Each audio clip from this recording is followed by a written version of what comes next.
நாள்தோறும் சிறுமிகள் முதல்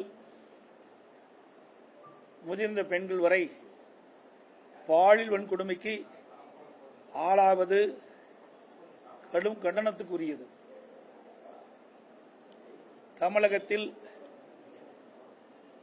சட்ட ஒழுங்கு அடியோடு சீர்கெட்டுவிட்டது.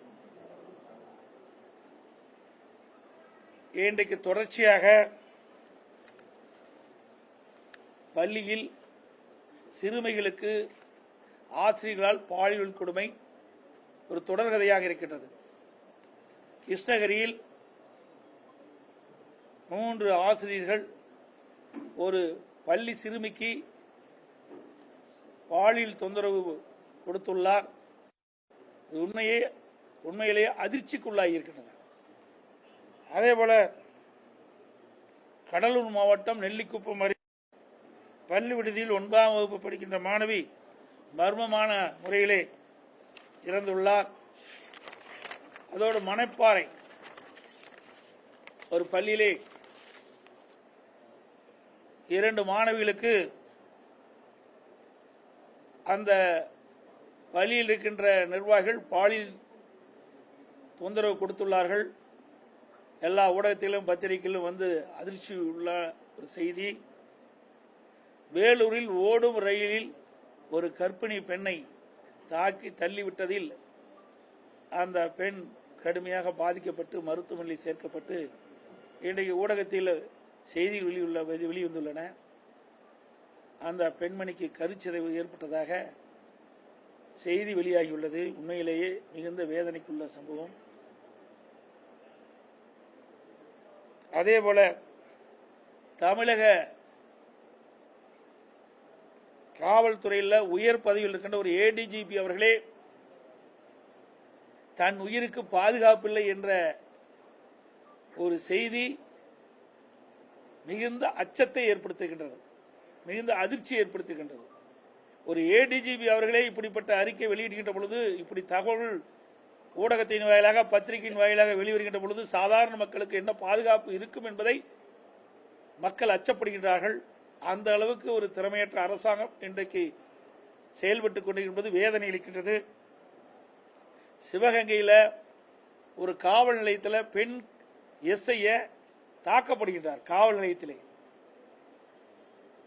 நமக்கு பாதுகாப்பு கொடுக்கக்கூடிய காவல்துறைக்கு இந்த நிலை என்றால் பொதுமக்களுக்கு யார் பாதுகாப்பு கொடுப்பது? அப்படி ஒரு அலங்கோல ஆட்சி திரு ஸ்டாலின் மாடல் ஆட்சியிலே நடைபெற்றுக் கொண்டிருக்கின்றது. இதையெல்லாம் இந்த அரசுக்கு அவ்வப்போது ஊடகத்தின் வாயிலாக பத்திரிகையின் வாயிலாக வலைதளம் மூலமாக நான் வெளிப்படுத்திக் கொண்டிருக்கின்றேன். அதையெல்லாம் கவனத்தில் எடுத்திருந்தால் கூட, அதுக்குள்ள நடவடிக்கை எடுத்திருந்தால் கூட இப்படிப்பட்ட சம்பவம் நடைபெறாமல் தவிர்த்திருக்கலாம். குற்றச்செயல் ஈடுபடுகிறவர்கள் எவ்வித அச்சமும் இல்லாமல் குற்றச்செயல் ஈடுபடுவது உண்மையிலேயே வேதனை அளிக்கின்றது. ஒரு பொம்மை முதலமைச்சர், ஒரு திறமையற்ற ஆட்சி நடைபெற்றுக் கொண்டிருப்பது இதுவே சாட்சி. அது மட்டும் இல்லாம ஈசிஆர் ரோட்ல ஒரு கட்சி கொடியோட பெண்கள் சென்ற காரை அவர் வழிமறித்து துரத்துவது எல்லா தொலைக்காட்சியில் நாங்கள் பார்த்தோம். இப்படி தொடர் சம்பவம் தமிழகத்தில் நடைபெற்றுக் கொண்டிருக்கிறது. நேற்றை தினம் தொலைக்காட்சியை என்ன பார்த்தேன், 24 மணி நேரத்தில் 8 கொலைகள் தமிழகத்தில் நடைபெற்றதாக. இன்றைக்கு தமிழகம் ஒரு கொலை நடைபெறுகின்ற மாநிலமாக இருப்பது உண்மையிலேயே வருத்தம் அளிக்கிறது, வேதனை அளிக்கின்றது. ஒரு மோசமான ஆட்சிக்கு இதுவே சான்று என்பதை இந்த நேரத்தில் தெரிவிக்க விரும்புகின்றேன்.